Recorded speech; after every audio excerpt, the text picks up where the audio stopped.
عن هذا ملاحظة فقط يجب الإشارة إليها أنه خسارة المنتخب الوطني الجزائري أمام المنتخب القطري، وحسب العارفين بقوانين الفيفا وكيفية حساب النقاط لتحديد المراتب في الفيفا، يقولون بأن المنتخب الوطني الآن ممكن أن يتراجع إلى المركز 44 عالميا. المركز 44 نحن متواجدون في المركز 18، والتراجع إلى المركز 44 يعني أننا فقدنا الكثير والكثير والكثير من المراكز في ترتيب الفيفا. على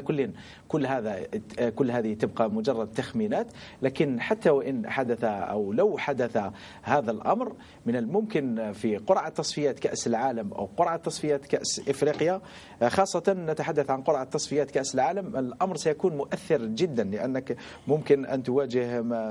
منتخبات أو تكون في مجموعات أقوى من التي كان يمكن الوقوع فيها لو بقينا الأول إفريقيا. كانت هذه مجرد ملاحظة، وننتظر فقط الشهر المقبل لنتعرف على ترتيب الفيفا. نمر الآن إلى حصاد مراكز في ترتيب الفيفا. على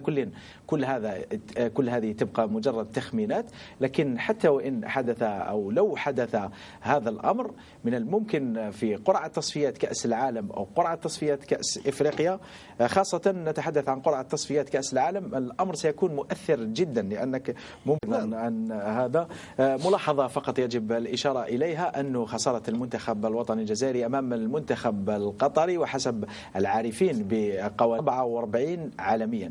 المركز 44 نحن متواجدون في المركز 18، والتراجع إلى المركز 44 يعني أننا فقدنا الكثير والكثير والكثير من المنين الفيفا وكيفية حساب النقاط لتحديد المراتب في الفيفا. يقولون بأن المنتخب الوطني الآن ممكن أن يتراجع إلى المركز